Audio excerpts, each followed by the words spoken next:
Ed Reardon's Week by Christopher Douglas and Andrew Nichols. Episode 1, The Charterhouse Redemption.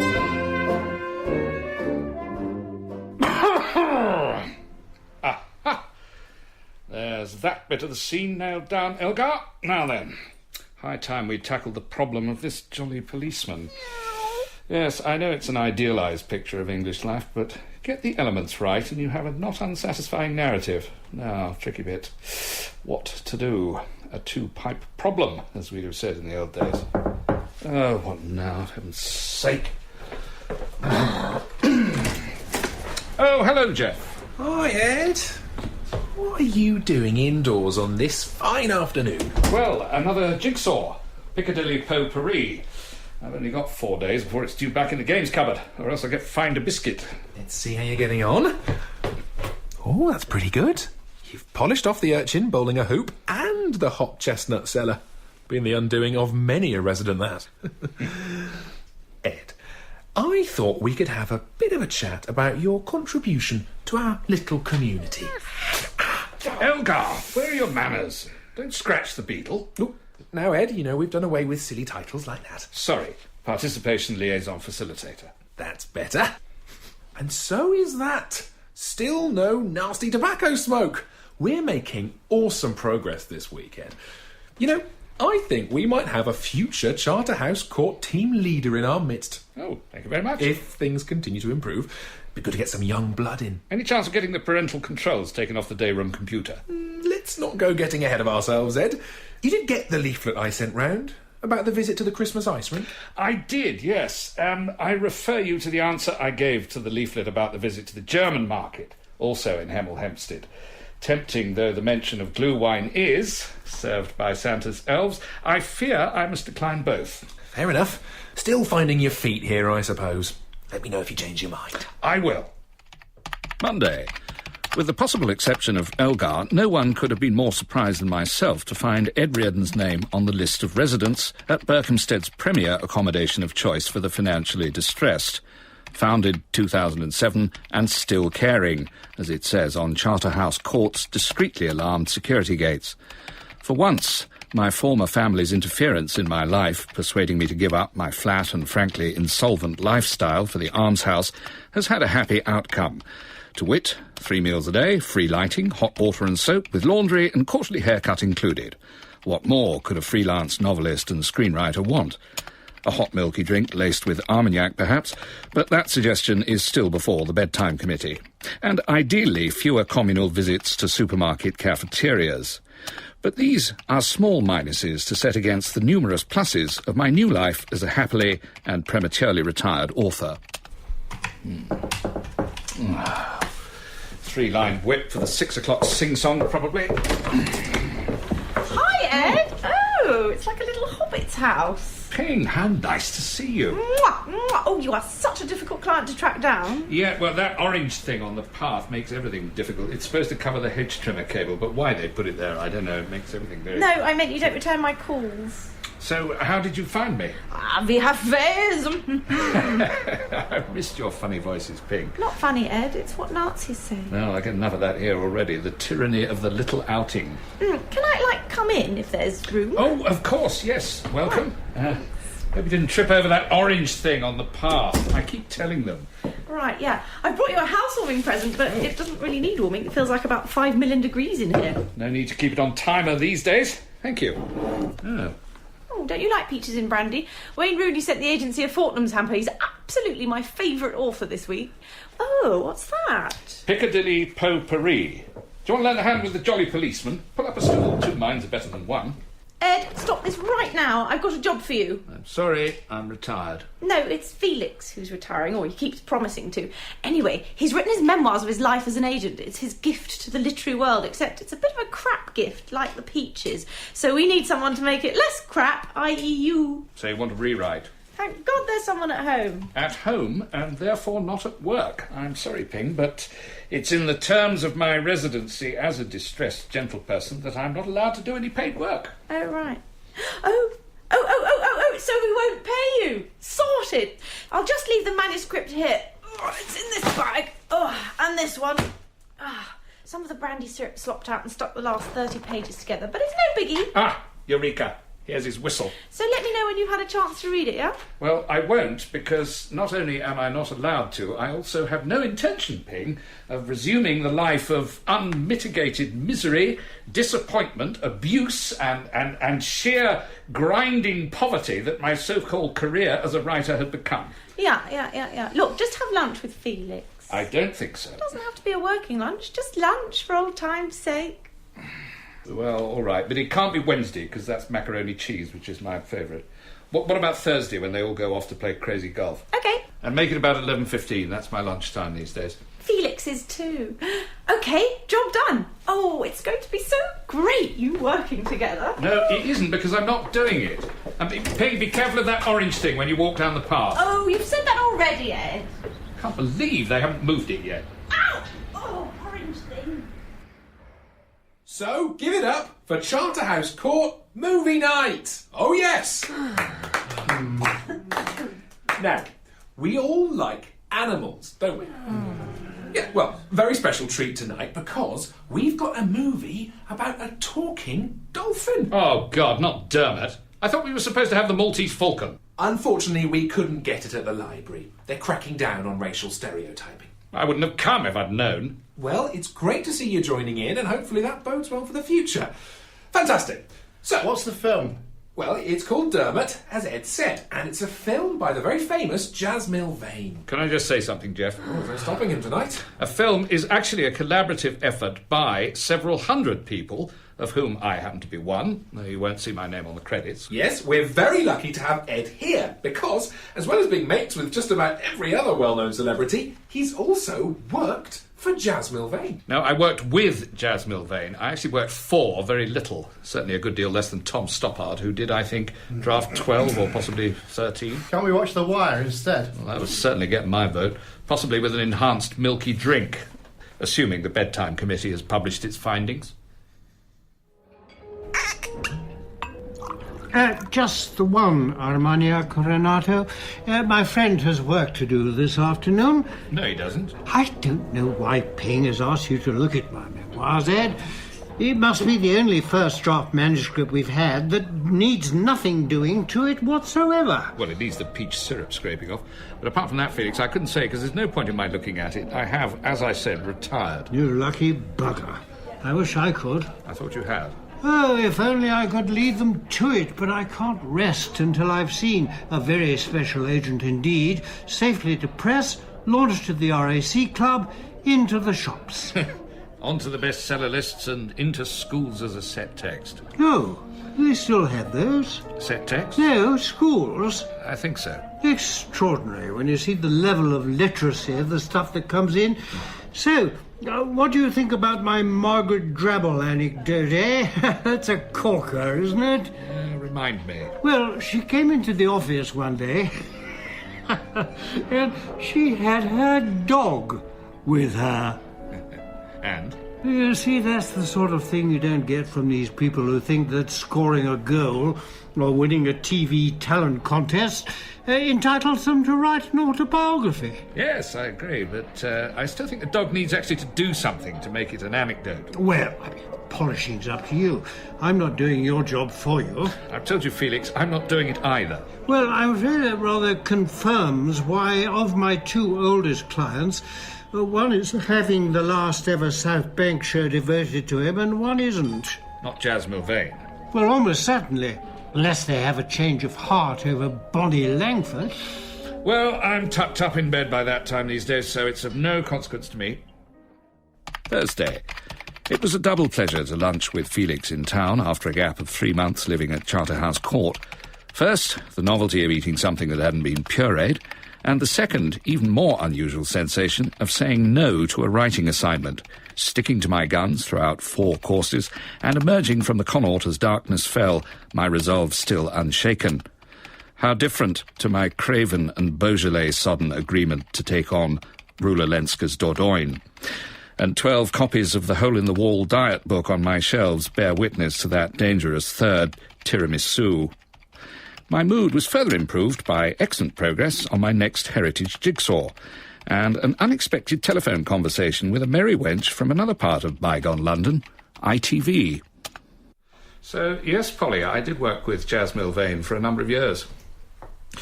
Well, his career took off, really, with a film adaptation of my novel Who Would Fardels Bear? Fardels, it's a quote from Hamlet. It's a play. It's a bit like a movie. Do you know what that is? Yes, similar to what you have on your phone, but with 200 or 300 other people. Oh, I see, you're joking. No, well, I'm more than happy to provide grit in the oyster. How much grit can the South Bank show take these days? Yes, well, whenever you need me. I'm officially retired now, so I can get to wherever you like. Oh, excellent. Well, you provide the car, and I'll provide the voice of common sense. Bye. They'll need a Thames barge for all the grit I'm going to offload, Elgar. Be an R in every month. Ed! Hi. You are on your own. Hello again, Jeff.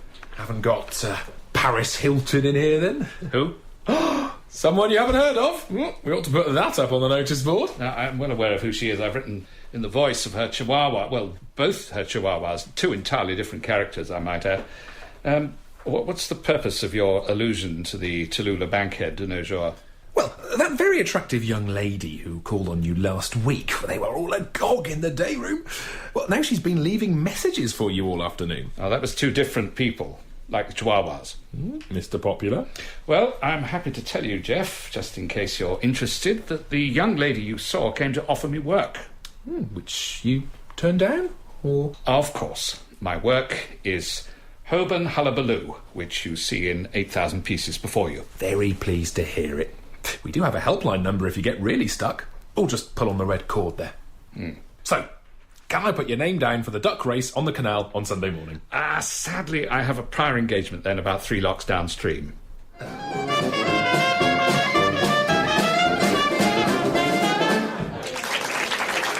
Thank you very much. The Bayou Boys will be back in 5. I'm Jas Milvain, and if you're wondering why the film cameras are here at the Lockkeeper's Arms, the last South Bank show ever is going to be a fitting tribute to yours truly. So... Only because they couldn't get Bonnie Langford. Shut up. So, if you're sitting next to someone you don't want to be seen with on TV, now's the time to move. I don't want to be seen sat next to you, Jas. That's all right, Ray. They can pixelate his face. Hasn't he had enough done to it already? Yep, more plastic in there than in those chairs. Yeah, I'm going to get well pixelated, me. Where's that producer bird with the float? Here she is. Blimey, she don't look cold enough to buy me a drink. Yes, that got you into difficulties in Thailand, I recall, Cliff. Hi, Jas. That was great. Thank you, Polly. They were a bit rubbish, but I was pretty good. Speaking objectively. So, what were the Bayou Boys like? Well, that water 20s will do for a start, thank you very much. Come on, Cliff, give us a hand. All right. Great atmosphere in here, isn't it? Years to come, it'll be mentioned in the same breath as a cotton club. A pub with no food. You know, this could really catch on, you know. A place where old guys with not much cash can come and just, drink beer. Yes, I believe it was very popular from the 13th century till about 1985, before you were born, probably. Run along and get a free drink, Ed. Polly and I have a flagship arts programme to discuss. I'm part of it too. We spoke on the phone, Polly.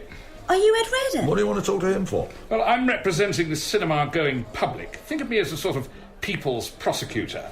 You look surprised, Polly. No, it's just you don't look like someone who lives at, what's it called, Charterhouse Castle or something? It's sheltered housing. He's a tramp. Look at him. Can't you smell the carbolic? 8 different kinds of mash down his front. Yeah, you don't need food with Ed here. Just scrape him down with a penknife. Here you are, pint of blacksmith. Like me to hold it to your lips? Yes, please, Cliff. Thank you, young man. Now, Polly, this interview, shall we do it now? Yes, or... we can. Or we could do it at Charterhouse Court. Good, as long as I don't look like one of those has-been old Brits sitting by a pool. What of, your own we? Look, who's this South Bank show about? I'm ready for my solo. You, boy with the camera, stop it down to 8 and put a star filter on so you get a flare off my trumpet.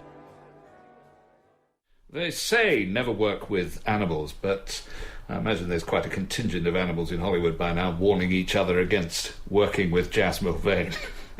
Actually, Polly, I think I can say that a bit better. What if I say working with a surpassingly incompetent Jas Milvain? Would that make it clearer? No, I think we've got that, Ed. Do you want to cut it there, Carl? What about no animals were harmed during the making of this picture, but their reputations almost certainly were. I think what with showing us the Polaroids of Jazz trying to grope Sally Field and reading out those bad reviews of his from the newspapers... Well, you're very welcome to borrow the file, or I could run off some copies for you at reception. I've worked out a way of keeping the counter at naught. Great. I'm just worried about it all coming across as quite bitter. No, why should I be bitter? I'm warm, comfortable. I have my cat. I've got all my things around me in my little room here. Jigsaw. Oh, look, here's a VHS of Jazz's film about the battle at the Earth's core. Don't think any of those monkeys ever worked again. Honestly, we've got loads, Ed. Oh, it's a bit stuffy in here, to be honest, and Carl's nearly passing out, and we've got to get onto the M25 to Madonna's weekend place. Oh, what exit is that? 6, 7 and 8.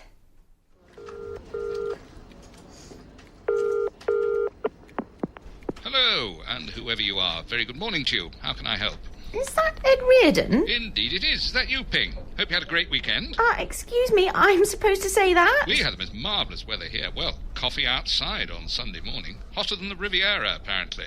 What have they done to you, Ed? I knew there was something weird about that place. They've cut the top of your head off, zombified your brain, and turned you into a smiley, beardy robot. That may well have been one of the scheduled weekend activities, but I had a very invigorating time putting the South Bank show right about Jazz Milvain. Ed, what you should have been doing is working on Felix's book. Well, at the risk of repeating myself like one of my fellow residents, I am no longer a writer. I'm a free man. Do you have any idea what it's like in the office? Felix is going around trying out his acceptance speech for the Orange Prize. Ah, the literary equivalent of the air guitar.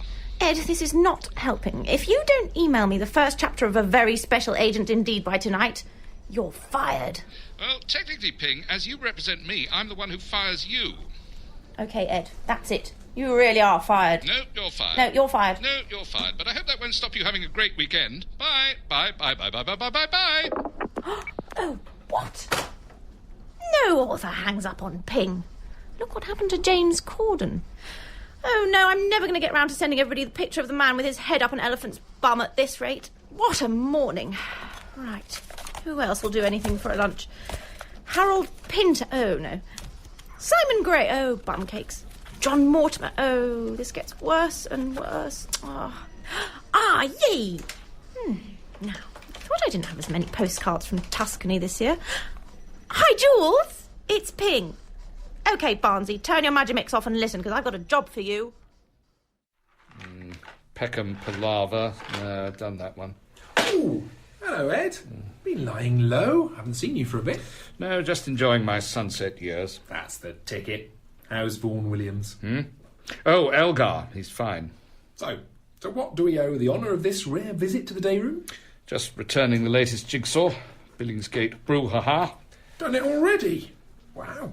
Must have got Stephen Fry to help you. No. All the pieces present and correct, I hope? Actually, no. I'm afraid Elgar took a fancy to the basket of fish on the costermonger's head. Of course, I'm more than happy to reimburse you the 8 shillings and 9pence that it says on the box. Oh, don't worry about that. The money doesn't matter. Maybe in future you could let me know beforehand, instead of us having to find out from a disappointed resident at a later date. Well, I'm sorry, it won't happen again. Especially as I've finished them all now. We'll just have to come up with something else to occupy you once you've waded through your post. Thank you. London Review of Books. I wonder if they've printed my letter about the Simon Cowell phenomenon. Now, there is a guy I respect. Firm, but fair. No, nothing. A.S. Byatt telling us all what to think again. Where would we be without her, Jeff? And this came for you too. Looks like a letter from a television company. What? Oh, yes. Probably telling me I've ended up on the cutting room floor again. Yep.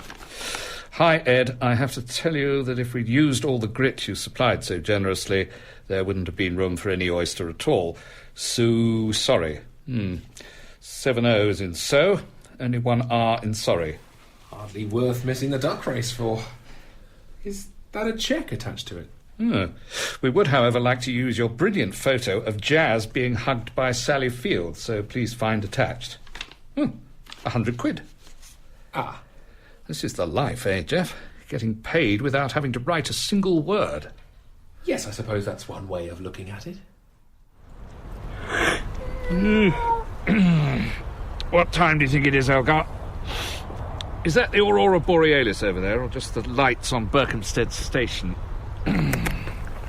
What have you got there? Oh, it's all right for some, isn't it? Don't offer anyone else a bit of vole, will you? Pretty soon find out who your real friends are on the canal towpath. It's a useful experience for a writer to sleep rough, like my distinguished confrères Jack Kerouac, George Orwell, and Jonathan and Julie Meyerson after their son had changed the locks, because it seems that a writer is what I now am again, if only in the eyes of the Charterhouse Court Residence Committee. I was deemed to have been in breach of the rules by a unanimous vote, even if half of them were probably unaware they'd put their hands up. The case for my eviction was argued with an evangelistic zeal worthy of his hero Simon Cowell by the triumphant Jeff, who demanded that in addition to what he tried and narrowly failed to call my professional emolument, other misdemeanours should be taken into account, namely my disruptive attitude, especially on quiz night, and the business with the photocopier, my legerdemain having been captured on Charterhouse Court's security cameras, or as Jeff liked to call it, CCTV. Yes, that's definitely dawn coming up, Elgar. The swimming pool will be open soon, so back in your basket. And we'll try and find someone to cash this cheque. One of those 100 lengths obsessives with a salary. Yes, you can take the crisp packet with you. Oh, just a minute. There you are. Come on. Oh. Hey, come on, you. On your way. Well, if you don't want people to sleep in the flume tube, you should say so. It should be appended to the list of your other prescribed activities like smoking and petting and dive bombing into the shallow end, none of which I was doing, and all of which that party of school children was guilty of. Judging from the cloudiness of the water, goodness knows what else besides. And is it you that's left a cat basket in the changing room? More pettifogging rules. Hey, it's what I'm paid for. Oh, well, you couldn't cash a cheque for me then, could you? Come on, out. And take your cat with you. Right, we're on our way. Return to your high chair and your unnecessary neck exercises with a clear conscience.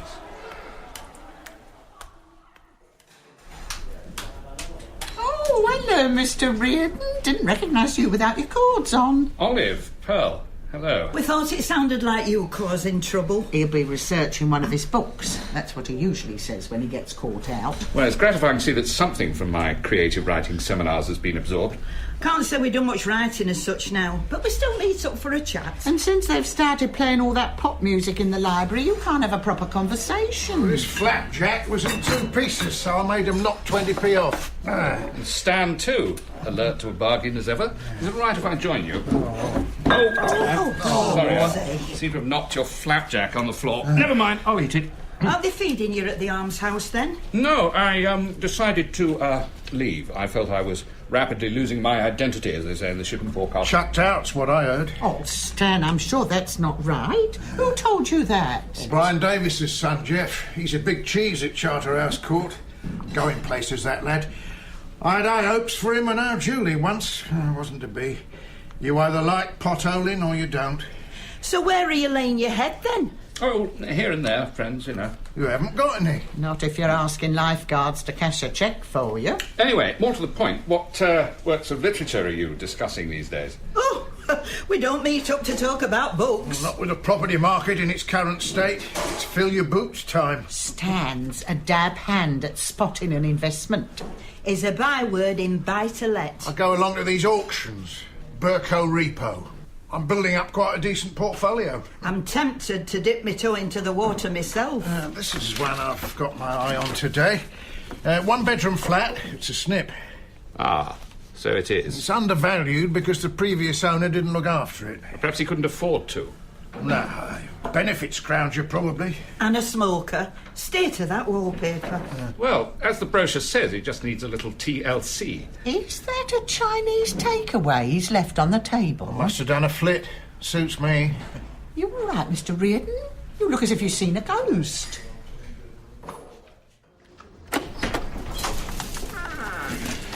Hello, Ping. Hi, Ed. Oh, you brought us a hamper. That's nice. Just dump it next to Sir Chris Hoy's. No, it's Elgar in here.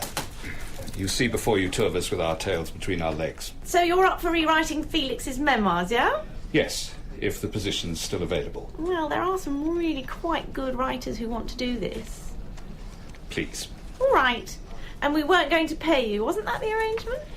It was, but I now find myself in need of £280 advance rent on my old flat. You've got it back? In a manner of speaking, a writing student of mine now seems to have become my landlord. Oh, wow, that is so straight out of Thomas Hardy. Isn't it just? Yeah, the mayor of wherever. Exactly. Or Tess of the Dudaders. Also, I'd be grateful if you could cash this cheque for £100. God, Ed, that's 380 quid already and you haven't rewritten a word. This is worse than dealing with Dan Brown on Da Vinci Code 2. Oh, don't you start. He's hungry. We both are, actually. All right. Manuscript by Monday morning and I'll throw in Chris Hoy's hamper. Done. Thank you very much, Penny. And have a great weekend. Don't push it, Reardon. Saturday. Back at Mole End. A bottle at my elbow, albeit of damson whisky from the Sir Chris Hoy hamper.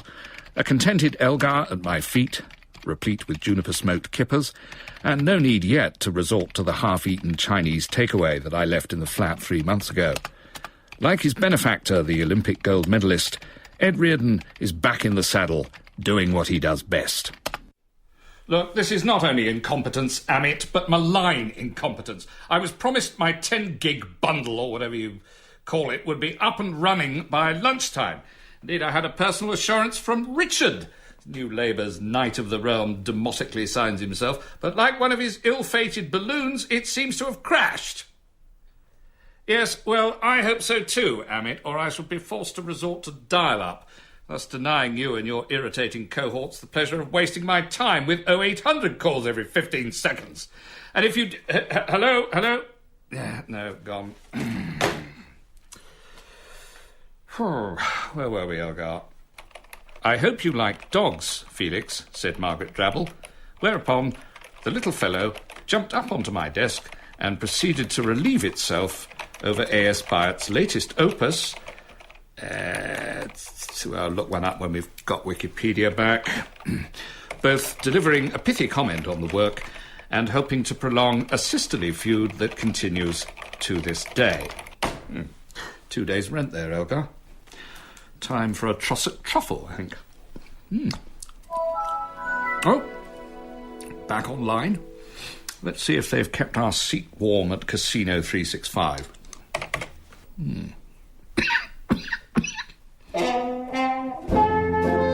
Ed Reardon's Week starred Christopher Douglas, Stephanie Cole, John Fortune, Simon Greenall, Jeff McGivern, Philip Jackson, Rita May, Manjeet Mann, Tom Price, Barunka O'Shaughnessy and Geoffrey Whitehead.